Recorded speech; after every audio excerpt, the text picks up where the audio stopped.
Welcome to Catalyst. I'm Brad Smith. We are 30 minutes into the U.S. trading day. Let's get to the three catalysts that we're watching this hour. First up, we break down today's trading action as trade fears weigh on investor sentiment. Full coverage ahead. Plus, we take a look at the safety of Tesla robotaxis as the company gears up for its public launch. And we go live to the State of Crypto conference for a read on where investor sentiment stands and progress made on legislation. All that and much more coming up on Catalysts.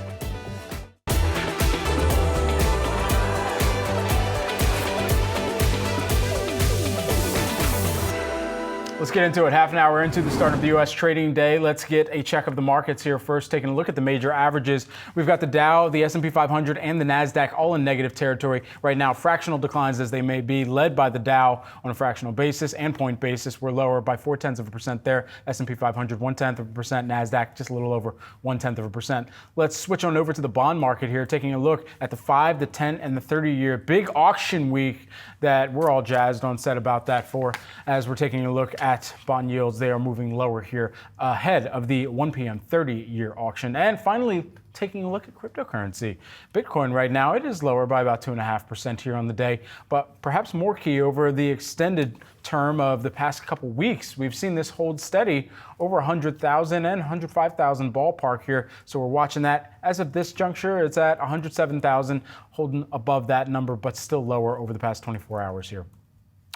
Stocks have ripped higher in recent weeks, putting them within striking distance of all-time highs.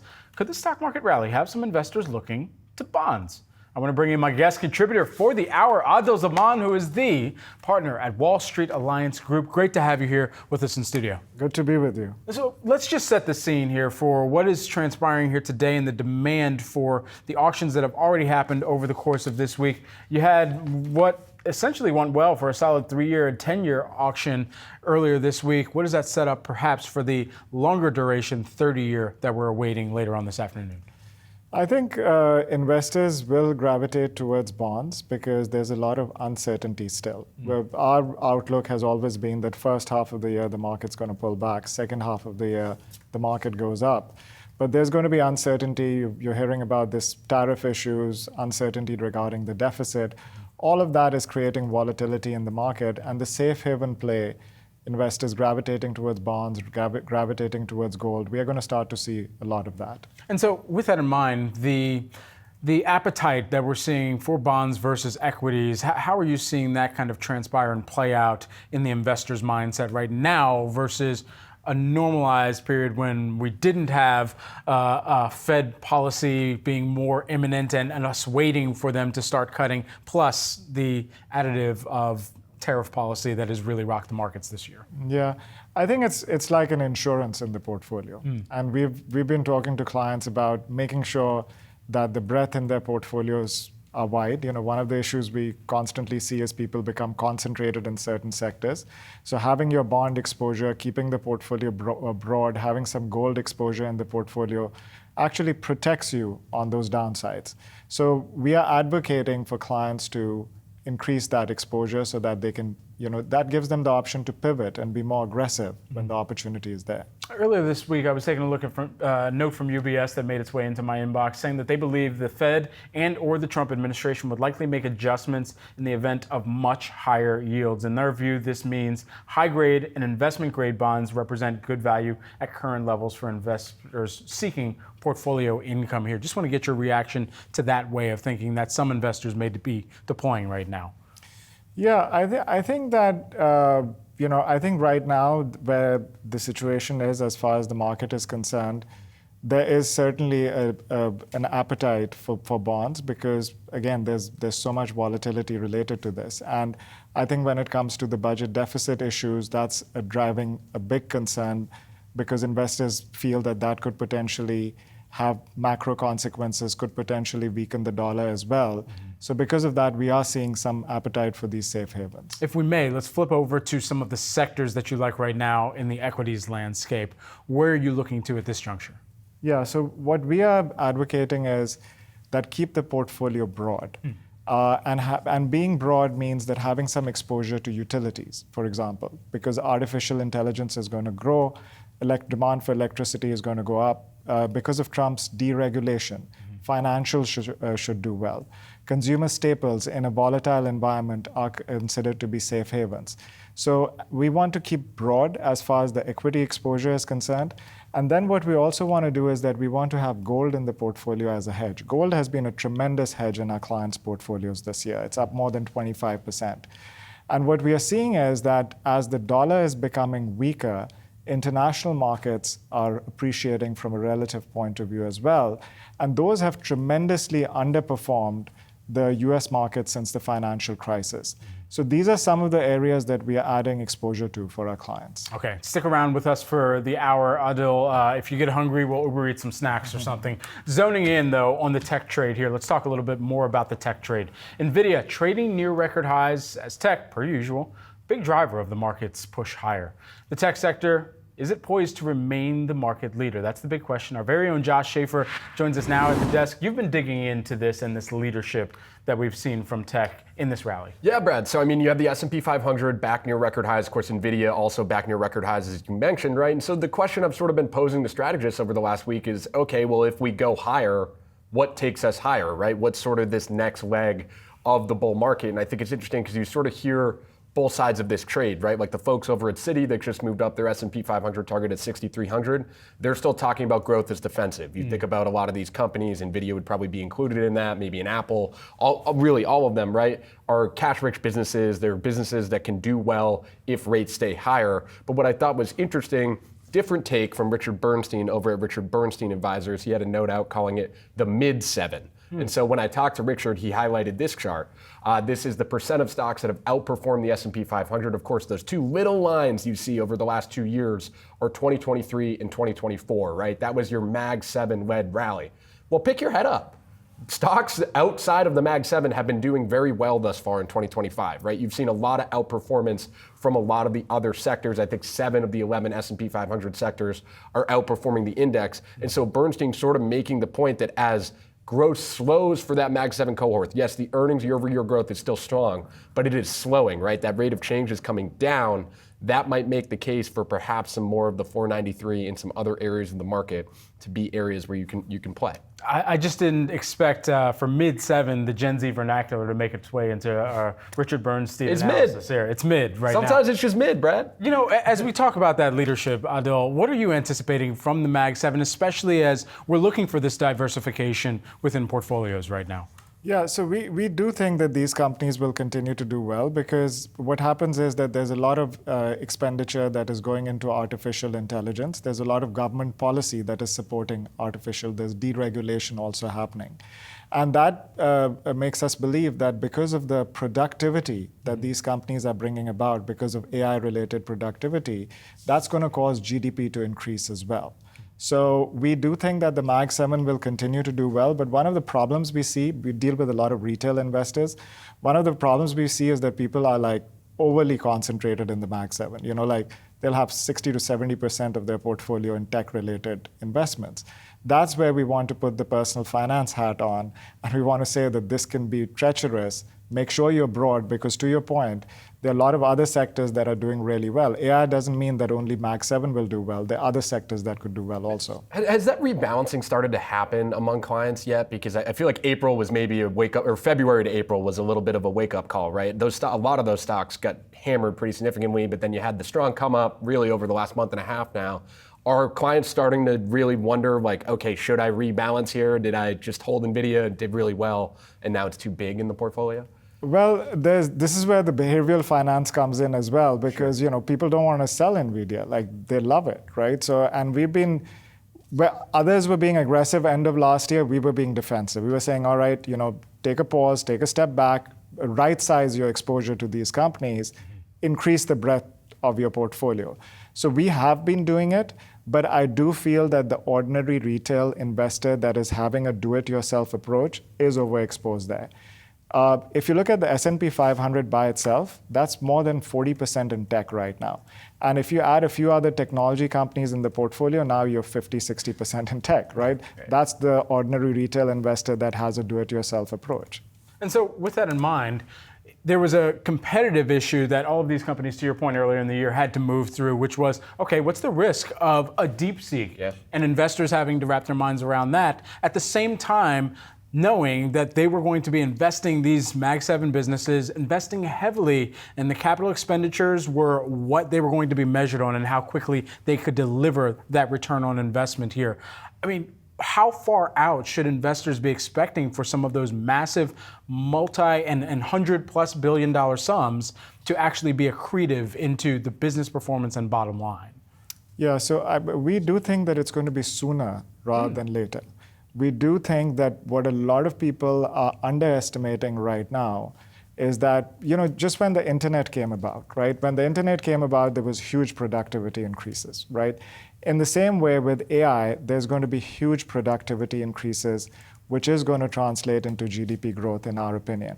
So that is why our thesis has always been that this budget deficit issue is a problem, but there's a strong possibility that we can grow out of it as well. And you had sort of mentioned, I think earlier, utilities as one way to maybe play that AI expansion, right? But I'm curious, other sectors, right? Do you see opportunity? And some folks we have that we talk to, Brad, talk about maybe retail, right? If they're able to use AI, and then they obviously could boost margins through less workforce, et cetera.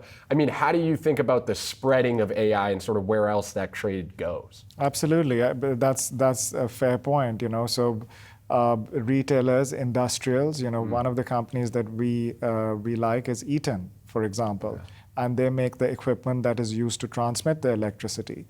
So, and utilities, no one was talking about this. This was one of the most boring sectors ever. It's one of the best performing sectors now, right? So there are ways to play this AI boom by having exposure to other areas, because a lot of businesses are going to benefit. Even in our business, in the wealth management business, we are seeing AI-related benefits, right? So we do think that that's going to help other industries, not just tech. Appreciate that. Asdil and Josh. Josh, thanks for hopping on the set with us. Can't go anywhere yet. Guys, coming up, we've got all your markets action straight ahead. Stay tuned. You're watching Catalyst.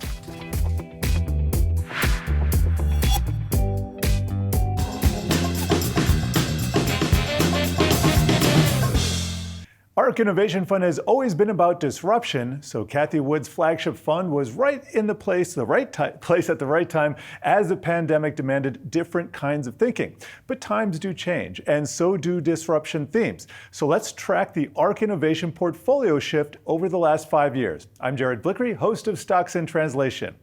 Here behind me is a look at the top 5 position in ARK by market value at 2 different times, before and during the pandemic boom.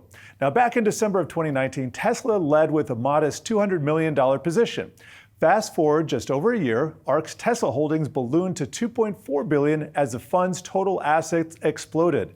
The entire fund family was up nearly 400% from its pandemic lows. The ETF's holdings doubled to about 60 different names, adding big bets on remote favorites like Teladoc, Roku, and Shopify.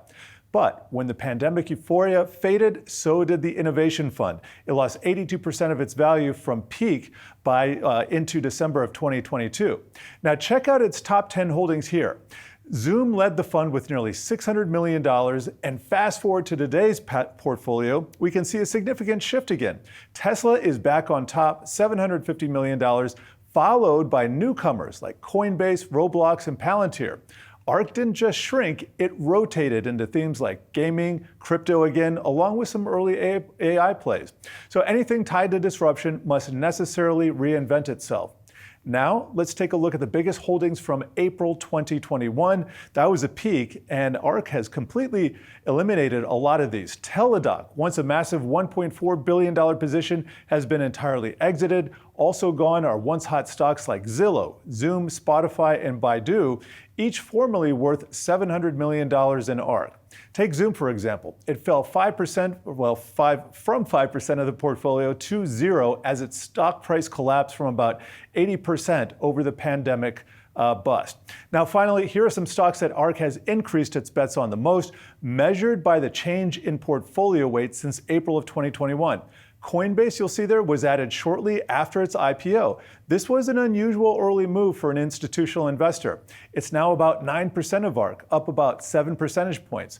Palantir, another name, showed early institutional interest from ARK, added about 5 months after its IPO. It's now 5% of the fund, up nearly 4 percentage points. ARK also increased its already large positions in both Roku and Tesla, which has been its largest position for years, by the way. These names became more prominent even as the fund shrank, showing high conviction. And today, these 5 stocks represent almost a quarter of the fund. Now, arguably, the ARK journey has mirrored the Gartner hype cycle that Kathy talks about often. From peak excitement through a tough trough, now onto a path of more sustainable growth. And with many of the names on a more solid technical footing, we'll have to see how far ARK can climb again. And tune into Stocks in Translation for more jargon-busting deep dives. New episodes on Tuesdays and Thursdays on Yahoo Finance's website or wherever you find your podcasts. Jared, thank you so much. Appreciate it.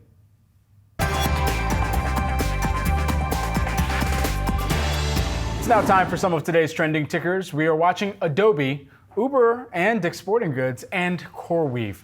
First up, Adobe set to report second quarter results after the close. Second quarter revenue guidance came in slightly below Wall Street expectations when the company last reported here. You're taking a look at shares of ADBE. They are flat here during today's trading session. There have been a lot of things, Asdil, that we've been tracking within Adobe, and especially with regard to how quickly they're able to implement some of those AI features within their existing platforms for creatives out there that are buying into a lot of the subscriptions and the plans that Adobe has been able to put into market for years to come, and how much of a delta there is between those user experiences as well at the end of the day. Yeah, I think this space, there's a lot of competition here. And I think Adobe, the stock, has struggled quite a bit. So we would be cautious with this name.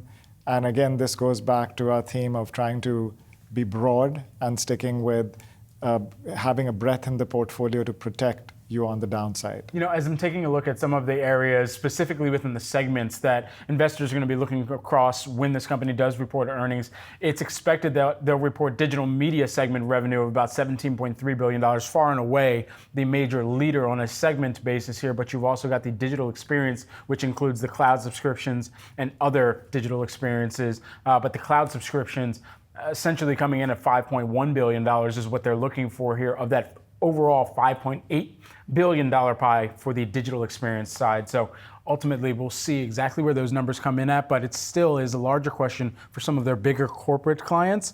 What's the deal scrutiny and what that pipeline looks like for some of the seats that sit underneath of these services as well here, it seems. Sure, yeah, and with businesses scaling back a little bit because of the uncertainty, I think that could affect the company as well. So those are all things to watch in the earnings report. Next up here, we're also tracking Uber and Dick's Sporting Goods, announcing a partnership bringing the retailers' products to the Uber Eats platform. Consumers can now order equipment, apparel, and more for on-demand delivery through the app. You're taking a look at shares of both of these companies here, and they are moving fractionally lower as we are seeing with the broader markets. I saw this morning, and it immediately said to me, you know what, this is not bad. Imagine you're at the beach one day, you're with your friends, and hey, yo, we forgot the ball. Like, we can't do the activity that we were hoping to, and so now we can perhaps through Uber Eats both, get a pizza delivered to the beach as well as whatever softball or baseball or, I don't know. People are not playing pickleball at the beach these days. Not yet, but they'll figure out a way. A sand wedge, perhaps. If you're going to be practicing on the beach, just don't hit anybody with that golf ball. Get the foam balls. But we look at all the ways that Uber Eats has tried to really entrench itself. How is this fitting into the overall kind of super appification, if you will, of Uber's strategy from your perspective? I think they've done a phenomenal job, right? Where they've got a very diversified business mix. It went from this hyper growth company into a very diversified company. That's a core company right now to look at. They're firing on all cylinders. They've got this Uber delivery. I think this partnership is phenomenal. I agree with you.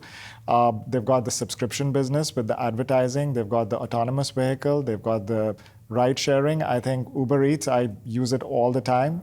So I think this is very positive. Big time for Dick's Sporting Goods too, especially coming off of the announcement of the acquisition that's going to be moving forward with Foot Locker here. So maybe, I don't know, some of those shoe boxes that would usually be coming straight from Dick's Sporting Goods, might also be coming from Foot Locker via an Uber Eats delivery. We will see how that plays out indeed. Finally here, we want to talk about one more name that we're tracking. This one is CoreWeave, one of these recent IPOs, of course, set to provide computing capacity to Google's cloud unit. This is according to a report from Reuters. Google will then sell that computing capacity to OpenAI as part of its newly signed partnership, enhancing OpenAI's computing power here. This, for CoreWeave, has been one that has been absolutely off into the races for investors that are trying to get some type of exposure into the IPO markets and the IPO market, those companies that are making their public debuts and clearly have a solid business model at least. How is this kind of setting the tone for what we're also going to hear a little bit more about today with Chime's IPO and the broader landscape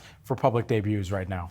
Yeah, I think the appetite is going to eventually, what's happening right now is that there's still a lot of uncertainty, but slowly we are seeing some of this appetite come back. Yeah. And we saw the inflation data, and if the inflation data continues to show that inflation is falling and we start getting rate cuts after the summer, I think we should start to see the IPO market pick up more. And that's part of the reasons why we think that some of the financials will do well, because not only because of deregulation, but also because of investment banking activity as well and IPO activity picking up. Absolutely. You can scan the QR code below to track the best and worst performing stocks of the session with Yahoo Finance's trending tickers page. We've got all your markets action straight ahead. Stay tuned. You're watching Catalysts.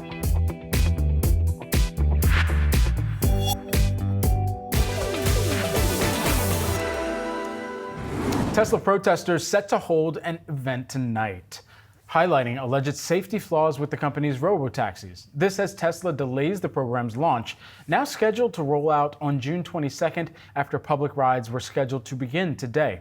Joining me now, we've got Garret Nelson, CFRA analyst. Garret, you have a hold rating and a $320 price target on Tesla. What are you expecting from this robotaxi launch? Yeah, thanks for having me. We think it's going to be a lot more low-key than the robotaxi day that Tesla held in Los Angeles last October, which was on a Hollywood movie set. Very different type of production. I think this is going to be much more low-key. June 22nd is a Sunday, which is very unusual to have a major product launch. But I don't think that's a coincidence. So I think it's, expectations are high coming into this, but I think the key is really what happens in the 3 to 6 months following this event. So, initially it's only going to be maybe a dozen or so Model Ys with the most recent version of full self-driving installed on them, operating in a geo-fenced area of Austin, with the vehicle being supervised remotely as well. So I think a lot of people are going to say, well, why is this so special? What is Tesla doing here that Waymo isn't already doing? With the robotaxis that they are operating in Austin. And I think people are going to look at the size of the geofenced area. Waymo's is 37 square miles.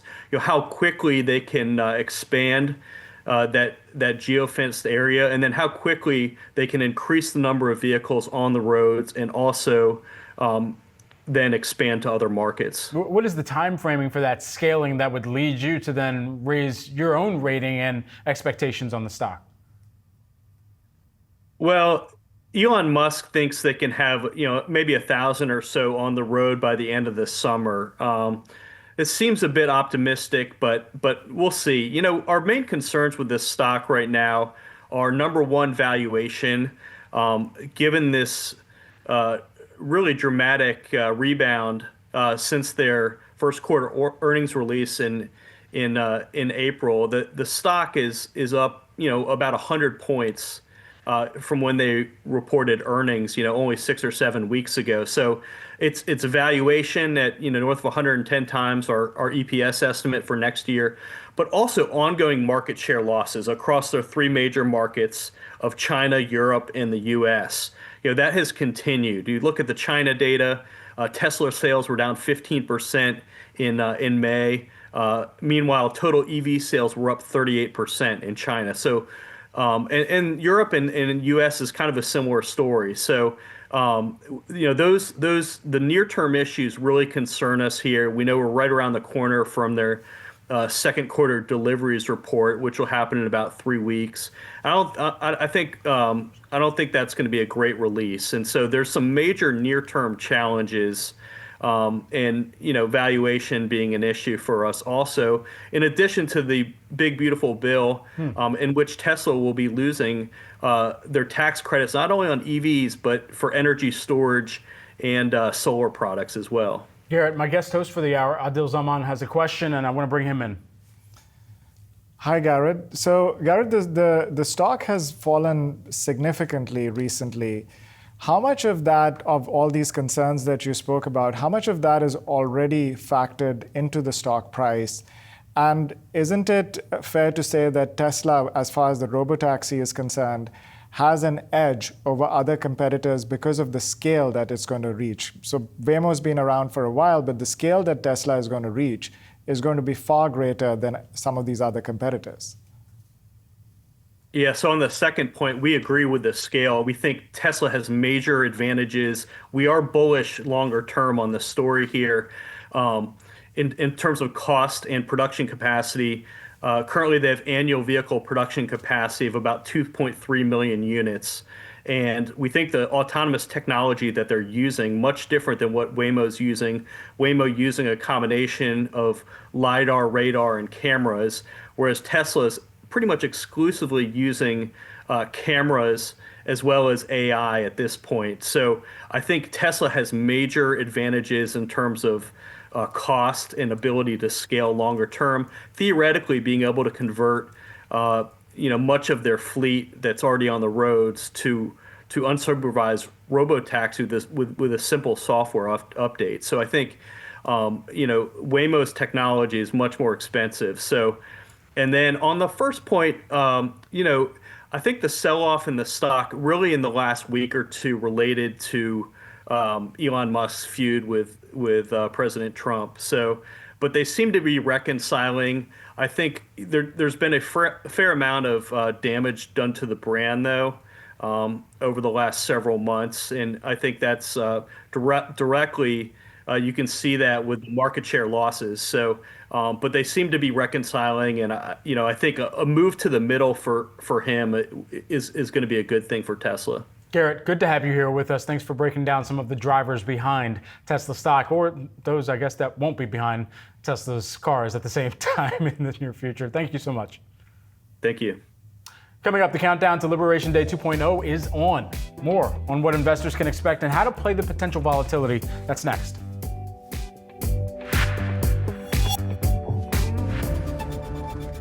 You're taking a live look at pictures on Capitol Hill as U.S. Treasury Secretary Scott Bessent testifies before the Senate Finance Committee, monitoring headlines coming out of the event, with the Treasury Secretary giving lawmakers updates on the tax bill, telling them that business chiefs have told him they are ready to increase capital expenditures after the Tax Act gets approved.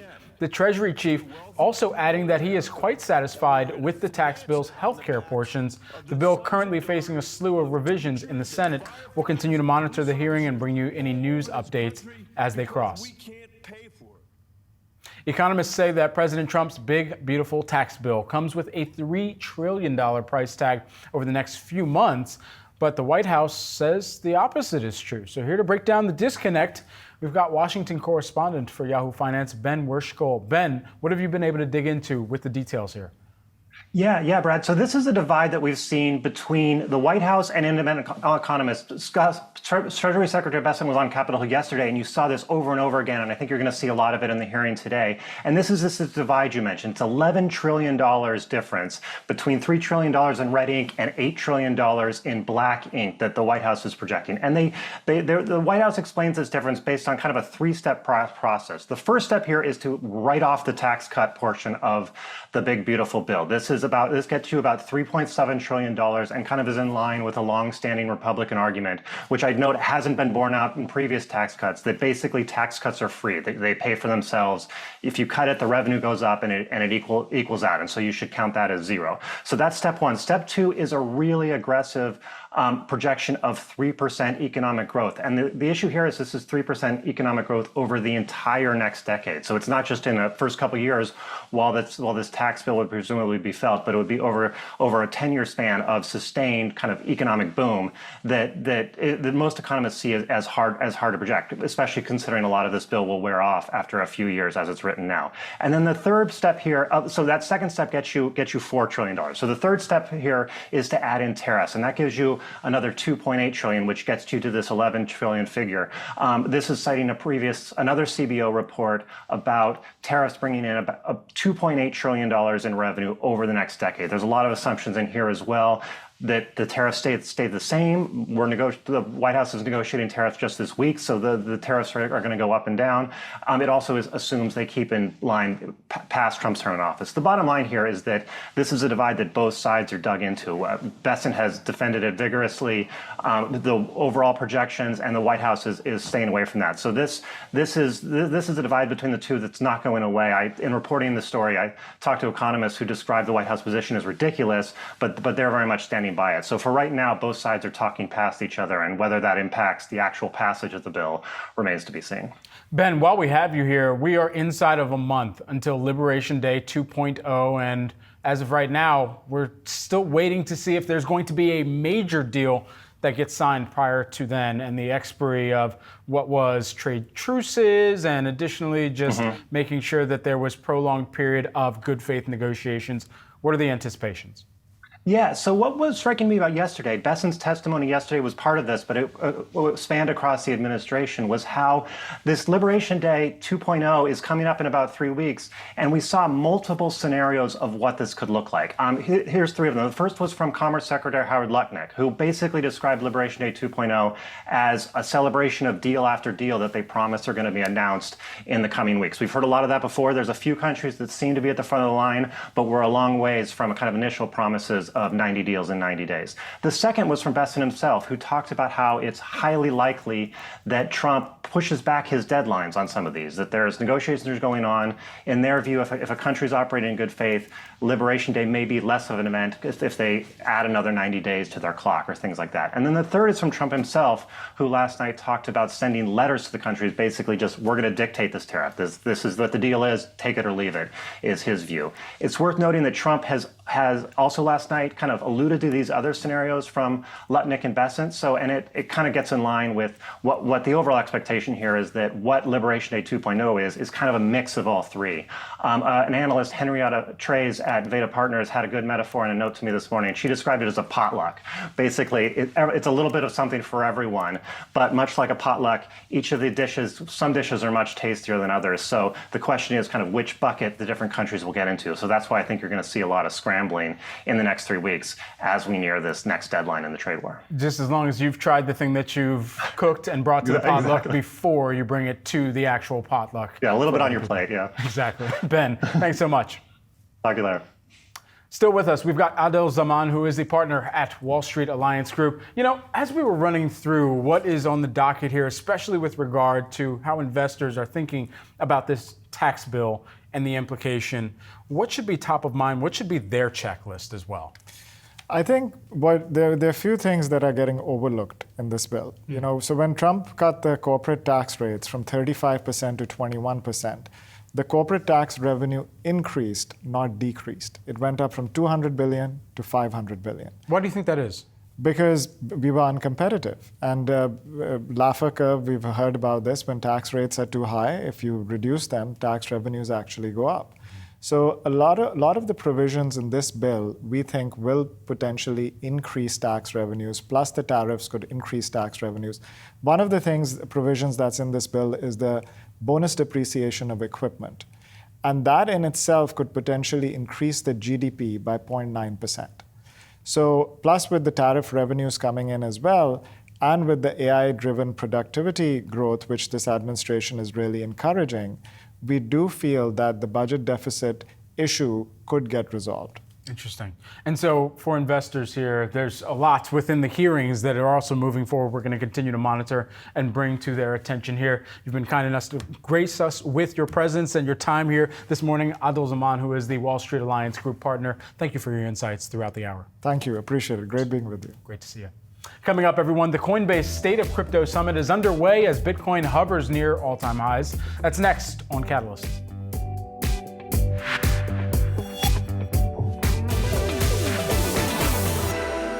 Some of the nation's top cryptocurrency executives and policymakers, including White House crypto czar David Sacks and Coinbase CEO Brian Armstrong, are in New York for the third annual Coinbase State of Crypto Summit. Yahoo Finance executive editor Brian Sazi is on the floor of the summit with a look at what to watch. I've already seen some of your posts on social media. It sounds like there was also a video that was streamed in or at least sent in from a special guest. Hey, I appreciate that follow there, Brad. As you can see behind me here at Casa Cipriani in the city, getting ready for some lunch.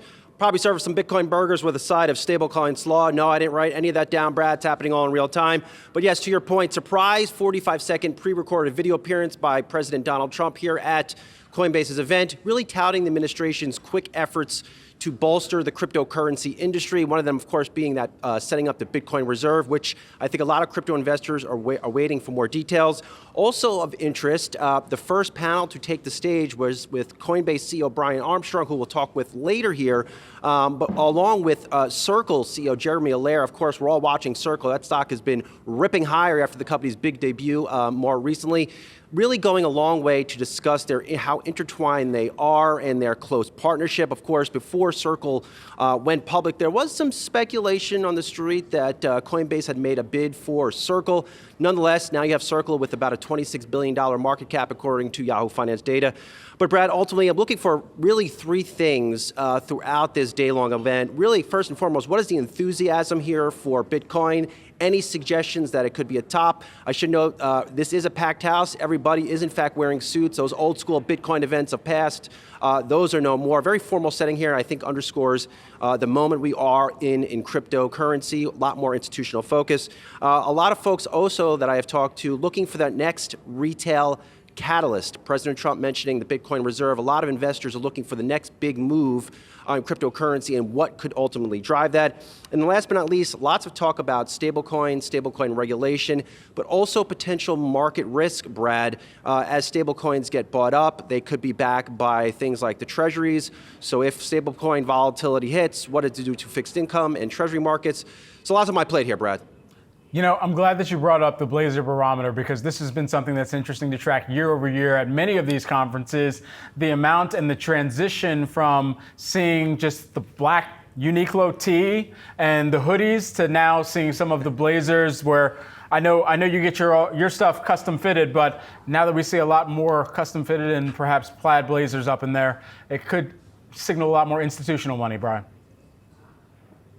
Brad, I'm not alone. I know you. I see your closet over there in the wardrobe room. You got some custom suits there as well. But the Coinbase team made a key point on the invite list. It's business casual, and that's the folks that are showing in this room. And like I just mentioned, there are a lot more institutional-focused people in here, people that are looking to make longer-term investments in the cryptocurrency industry. You know, it's not lost on me, Brad. We have BlackRock's Rob Goldstein here, a key player in the institutional crypto market. So again, I think a lot of folks recognize this is a different moment. They're not showing up in hoodies. I don't see the Lamborghinis out front. Packed house. They'll all be having lunch soon. Just a lot of AUM on the inside. Brian Sazi, thanks so much. Appreciate it. And you can tune in this afternoon for interviews with Coinbase CEO Brian Armstrong and acting CFTC Chair Caroline D. Pham. That's coming up later on. Bitcoin's longest ever streak above $100,000 now extending to 31 days. The streak comes as the Senate voted Wednesday to advance stablecoin legislation, and Treasury Secretary Scott Bessent saying he sees a potential $2 trillion market for stablecoins. Joining us now in studio, we've got Andy Baer, who is the Managing Director at CoinDesk Indices. Okay, so a lot to dive in on here. Yes. But first, just the significance of us remaining above this psychological but key milestone of 100,000 and that marker for Bitcoin. Yeah, indeed. It's been, as you said, over a month now. And the top end of that range is the all-time high of 112. So that's a pretty tight range for Bitcoin to stay in, intraday for a whole month. it kind of shows a pause. And the kind of new Bitcoin trading, we saw this earlier in the year during the tariff tantrum that we stayed between 82 and 88,000 more or less, or 80 and 88,000. Before that, we were in the 90s for a long time. So Bitcoin is at this state of volatility and adoption, finding a new range, staying there, and then looking for a catalyst to either exit to the top or the bottom. So we're still there and no signs of exiting. We're right in the middle of that range. That coupled with some of the other risk-off sentiment from geopolitical stuff and from the uncertainty about interest rates is kind of leaving us in a position where short-term, not quite sure about direction, but longer term, and we can talk about stablecoins and other catalysts, we feel a lot more positive. So we'll get to the stablecoins. Yep. And I think what's more remarkable as well, on top of everything that you just said, is that when we take a look at things like the fear and greed index, we're not at extreme levels of greed that we would typically see when we're even hovering near or within a stone's $6,000 throw of all-time highs. Right. So what does that signal about the appetite for some of the people that are attending conferences, the smart money, if you will, the big money that's out there, that is clearly acknowledging now that there needs to be a percentage of their clients' portfolios that needs to have some type of exposure? Yeah, it's on the wealth level, the retail level, the corporate level. There's over 100 companies now that have Bitcoin in their treasuries, right? And if you aggregate all that, including strategy, you're well over 3% of all the Bitcoin, right? You have nearly 6% of all the Bitcoin in ETPs and exchange-traded products. So that's only going to grow. That's definitely part of our long-term picture. Yeah. I think the fellows I'm glad I didn't throw out my suits and ties from the old days because I'm starting to pick them out of the wardrobe again. That money is also slow money. It's slow. It's slow money that's determined to enter the space. People want to see that kind of next 20% rebound. Us getting to 113,000 is not a big deal. We want to get to 120, 150, 200. That's going to come when catalysts come in the market. Trades there in a more high volatility way. Right now, 30-day volatility, Bitcoin is under 30. So 30 under 30 is pretty remarkable. Just lastly, while we have you here, 30 seconds, the significance of and potential to get to $2 trillion stablecoin market. Yeah. So great for the government because they have a $2 trillion customer for U.S. Treasuries, right? Treasuries have become a chess piece in the trade war, so that's good. Use of blockchain, Solana, Ethereum, other blockchains. Those stablecoins have to trade on those blockchains. We don't know which ones are going to dominate. We like the CoinDesk 20 index, which has a bunch of layer ones and a bunch of DeFi platforms on there, so people can kind of buy the index and not have to pick winners or not have to think about timing. The significance about payments and just abstraction of using stablecoins for moving money around is hard to quantify. It's just, I was on the floor of the New York Stock Exchange when Circle came. It was a blockbuster bell ringing, not the usual tea ceremony. You could tell that things were changing in a big way. Interesting. Andy, always a pleasure to get some of your perspective and insights. Thanks so much. Thank you. Coming up, everyone, we've got Wealth on the other side of this short break. It's dedicated to all of your personal finance needs. Ali Canal has you for the next hour. Stay tuned.